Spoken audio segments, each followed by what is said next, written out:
ఆదిలాబాద్ ప్రజలు ఎన్నో ఏండ్లుగా ఎదురు చూస్తున్న రైల్వే ఫ్లైఓవర్ వంతెనకు ఎట్టకేలకు మోక్షం కలిగింది. ఎంపీ స్వయం బాపురావు, ఎమ్మెల్యే జోగురామన్న సంజయనగర్ ఆర్టీఏ కార్యాలయం వద్ద రైల్వే ట్రాక్ సమీపంలో ఫ్లైఓవర్ బ్రిడ్జ్ నిర్మాణానికి భూమి పూజ చేశారు.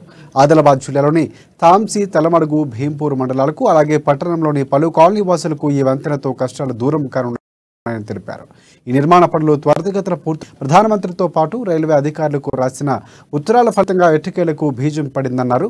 ఇందుకు సహకరించిన నరేంద్ర మోదీకి ప్రత్యేక ధన్యవాదాలు తెలిపారు.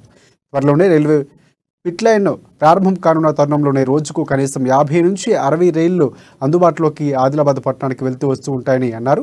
ఇంకా ఈ రైళ్ల సంఖ్య పెరిగినప్పుడు పట్టణంలో ట్రాఫిక్ సమస్యలు మరింత ఉధృతమవుతాయన్నారు. దానిని దృష్టిలో పెట్టుకుని ఈ ఫ్లైఓవర్ బ్రిడ్జ్ నిర్మాణానికి శ్రీకారం చుడుతున్నట్లు తెలిపారు. 90 కోట్ల రూపాయల వ్యయంతో నిర్మిస్తున్న ఈ బ్రిడ్జ్ 2018లో ప్రారంభమై 2020లో పూర్తి కావాల్సిందన్నారు. కానీ రాష్ట్ర ప్రభుత్వం వైఖరి వల్ల ఆలస్యమైందన్నారు. ఈ క్రమంలోనే జిల్లా నాయకులు తదితరులు కార్యక్రమంలో పాల్గొన్నారు. రైల్వే శాఖ మంత్రి అదేవిధంగా